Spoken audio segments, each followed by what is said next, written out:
Assalamu alaikum and hello to my non-Muslim viewers. If you've been watching the news recently and paying attention to, social media posts or whatever social media you're on, whether it's Facebook, Twitter, Instagram, whatever, you'll be seeing Black Lives Matter, George Floyd, etc., etc., etc. So I just want to make this video real quick about one comment I read. One comment I read is that the whole reason why George Floyd was killed and the cops had killed him or whatever was because some Muslim called the cops on him. And I want to clarify, and now some people are blaming Islam for what happened to that black man because they're saying that Muslim called the cops on that black man. And, this is what happens when Muslims are in power. There's racism against blacks and stuff like that. So I'm just going to be focusing on this racism against black thing. Well, first of all, the person who called the cops on the George Floyd was an Arab, right? So that's the first thing to keep in mind. He was an Arab. Why am I bringing that up? I'm bringing that up because Arabs are literally the most tribal, clannish, racist people out there. Even though that's not what their religion teaches. Most Arabs are Muslim, right? Whether they're Syrian, Lebanese, Iraqis, no, I'm sorry, not Chaldean, Egyptians, Libyans, whatever, the Sudanese. Most of the Arabs, they're Muslim. There's some Christian Arabs, yeah, I agree with that. But most Arabs are Muslims. So does Islam teach racism against black people? No, it doesn't. In fact, in Islam, race and ethnicity are nothing, right? And race and ethnicity are a moot point. We find this in the Quran and the Hadith. In the Quran, Allah says, or God says in the Quran, "O mankind, we have created you male and female, and we have made you nations and tribes, that ye may know one another. Look, the noblest of you in the sight of Allah, who's God, is the best in conduct. Look, Allah is knower, aware." Quran chapter 49, verse 13. So this Quranic verse discourages racism, and tribalism and having a clan mentality. The Prophet Muhammad also said that that all mankind is from Adam and Eve, uh, or all mankind's father is Adam. And the Prophet Muhammad said there is no virtue of an Arab over a foreigner, nor a foreigner over an Arab, and neither white skin over black skin, nor black skin over white skin, except by righteousness. As found in Musnad Ahmad 22978. And again, I'll be posting all my references below. So, and the Prophet Muhammad also said that, tribal mentality or ethnic tribal mentality or clannish mentality of the pre-Islamic Arabian times is over. It's gone. Every race is equal according to the law of Islam. According to Shaih Muslim, Hadith number 2033, the Prophet Muhammad said, "Among my people there are four characteristics that belonging to pre-Islamic period, um, which they do not abandon: boasting of high rank, reviling other people's genealogies, seeking rain by stars, and wailing." And he further said, "If the wailing woman does not repent before she dies, she will be made to stand in the day of resurrection, wearing a garment of pitch and chariots of manage."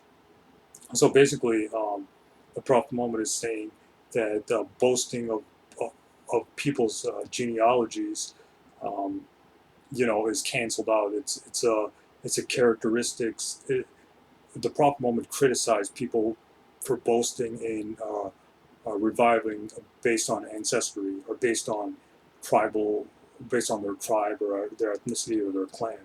So, so the Prophet Muhammad said this boasting of one's tribe or one's ethnicity or one's clan is over. It's the pre-Islamic mentality, and Islam came to cancel out the pre-Islamic mentality.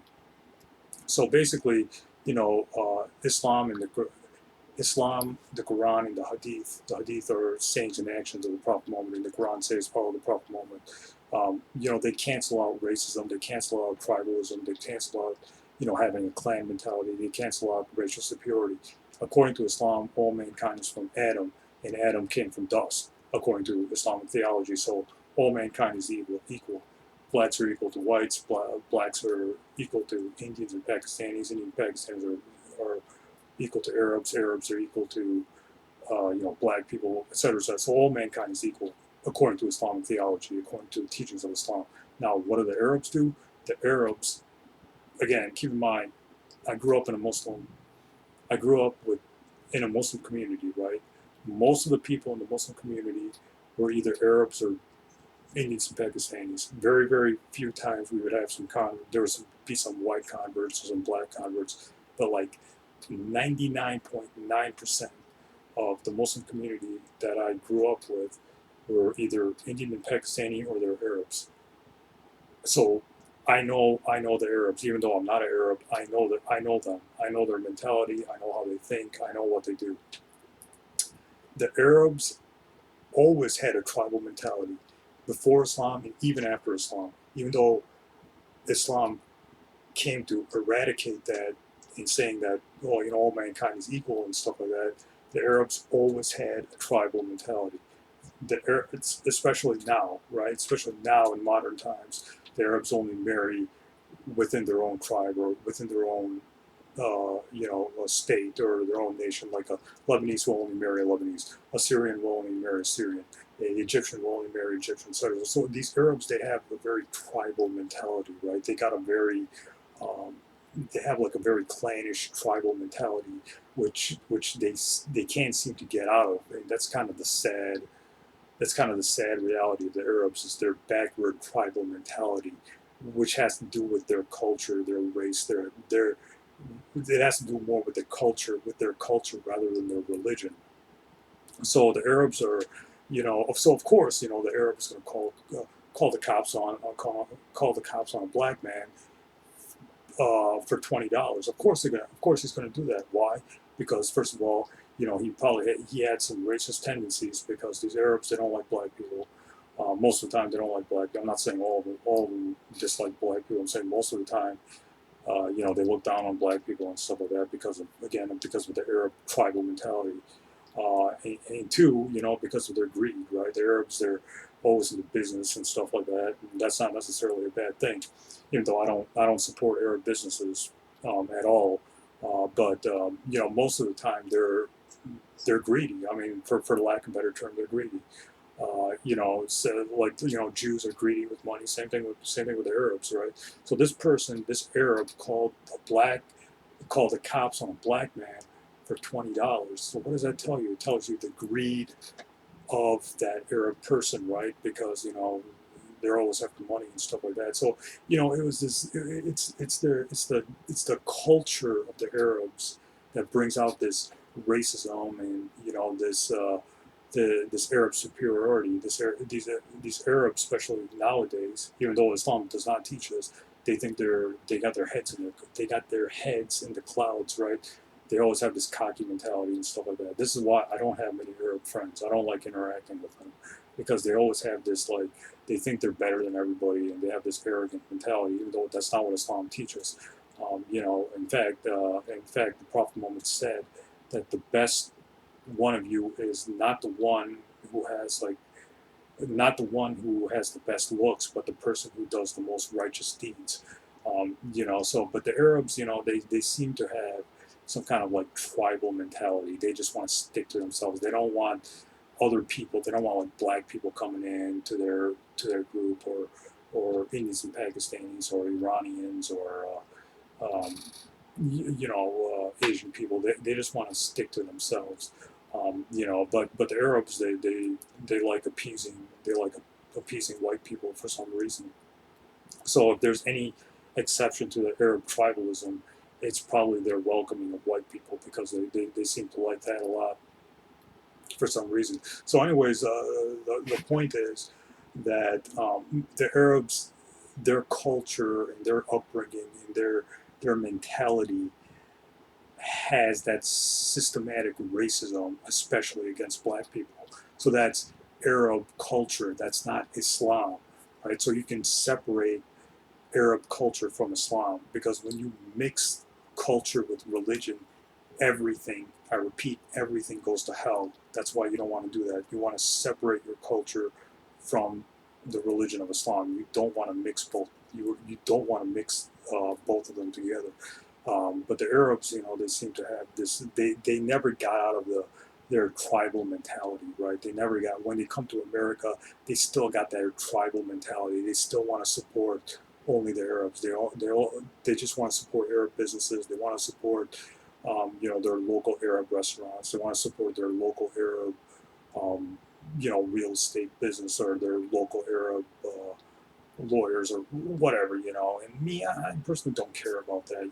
I just support whatever business is good, right? Like, why should I pay $20 for a chicken shawarma when I can go to Meyer and get like a turkey sandwich for like $4? Why do I have to do that? That's one of the reasons why I don't do business with Arabs, is because they overcharge people, right? Why should I pay I don't know, like $50 for halal meat when I could go to Myers and get like halal meat for $10?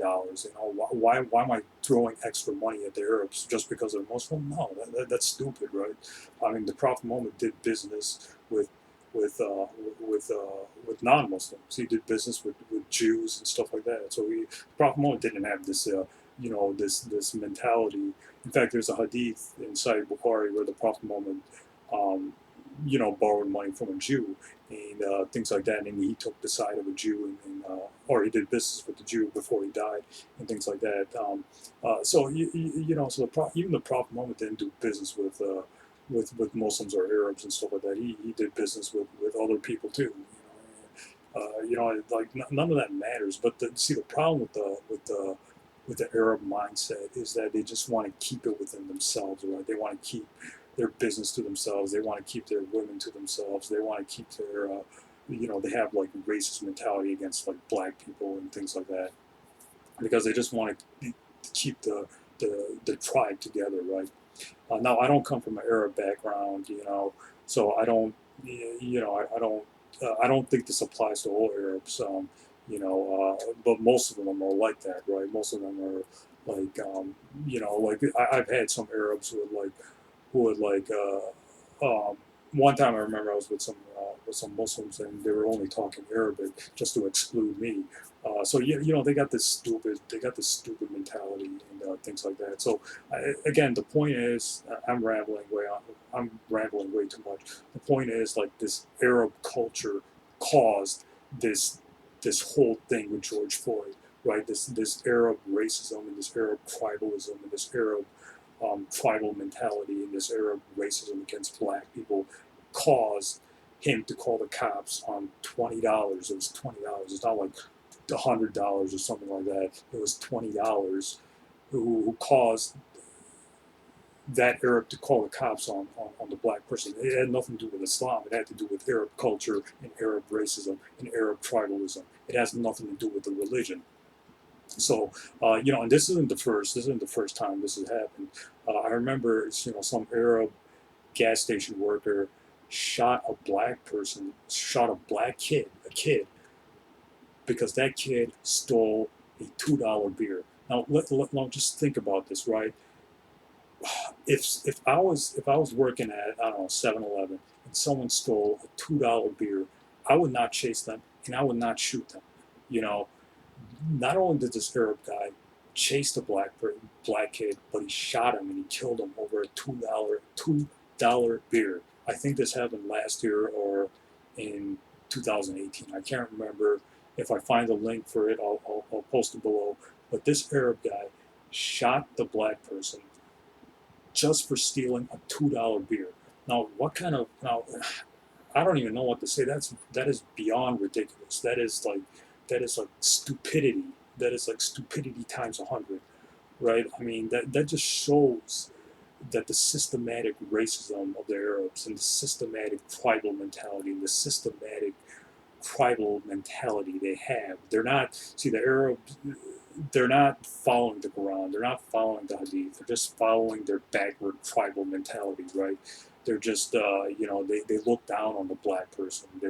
I think my brother said it right, my younger brother, he said that unless you have a nice car, you don't exist to the Arabs. And that's true, right? They're obsessed with BMWs and Audis for some bizarre reason. They're obsessed with having nice cars and shit like that. So it's just like it's just a silly tribal mentality. That's why if you're a Muslim, just get rid of your tribal mentality, get rid of your clannish mentality, get rid of your systematic racism, because it's not taking Muslims forward. It's taking Muslims backward, right? I don't care. Like, I'll marry a woman. I don't care if she's black, white, Latino, whatever. If I get along with the woman, I'll marry her, right? I don't care if she's my race or not my race. I don't care about that. I told my parents that. My parents were like, "Yeah, if you can find a woman who you get along with, and she's a good woman, go ahead and marry her." So but the Muslims, they got that, they have this some kind of backward mentality where they just want to marry within their own race, right? The Arabs just want to marry another Arab and things like that. They won't expand their horizons. They won't expand to other people. That's kind of a sad. That's kind of the sad reality of the Arab world, or the Arab community, at least here in America. I don't know about I think in the Middle East it's way worse. But I mean, you get my point here, right? You see my point here, that these Arabs killing black people for $2 beers and calling the cops on them for counterfeit $20 bills and stuff like that. This whole reason, this whole Black Lives Matter thing that's going on, which I don't fully agree with, and I'll get to that in the next video. Um, this whole Black Lives Matter, this whole protest, this whole,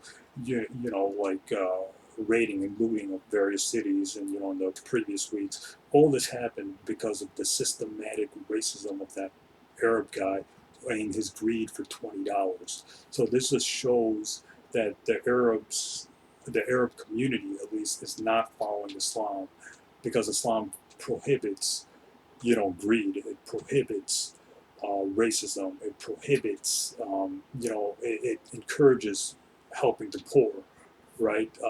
But all that goes out the window, with this tribal mentality, with the Arab mentality, and they see a black man, and then they see, they have their businesses, and they want to overcharge people for their halal meat and their halal chicken and whatever, So it's stuff like this which really it makes me sad, right? It bothers. Not only does it bother me, it makes me sad that Muslims are going backwards. They're not going forwards. They're always going backwards, and the Arabs are going further back. They're not going forward. And this is kind of the sad state of the Muslim Ummah, or the Muslim community, not just in America but around the world. Right, the whole Muslim world is in disarray because of this tribal mentality, because of this culturalistic mentality, because of this systematic racism, against not only blacks but other people, other people of different races and things like that. So I hope Muslims can just reflect, not just Muslim, but anybody watching this, since I have non-Muslim viewers too. Anybody watching this can just reflect on their own systematic racism and their own tribalism, and I hope they can just get rid of that, because we don't need that, right? We don't need racist people. We don't need tribal mentalities, and we don't need any kind of race matters riots and protests across the country. Now, Black Lives Matter do have problem. It does have a problem, and it is racist. And I'll get to that in the next video. I'm not going to talk about this in this video, but I'll get to it in the next video. Why the Black Lives Matter thing is problematic, and why these social justice warriors and these liberals and these white liberals and stuff like that are enabling, black crime and stuff like that. I'll get to that in the next video. So I hope this video just shows that if you're a Muslim, and even if you're not a Muslim, if you're particularly Muslim and you believe in the Quran and you believe in the Hadith, get rid of the systematic racism, get rid of the tribalism, get rid of the tribal mentality. Just get rid of it, right? Because it's not helping. It's actually causing more harm. It's causing more problems. And if you're not a Muslim, right, if you're atheist or Christian or whatever, remember, all mankind bleeds the same. All men bleed the same, right? We all bleed the same. Doesn't matter if you're black, white, brown, Latino, Asian, whatever. We all bleed the same. Our blood is red. any race. So all mankind bleeds the same, and all mankind has the same father, Adam and Eve, a father and mother, Adam and Eve. Thanks for watching. A lot of good videos are coming up, so stay tuned. Thanks, and so.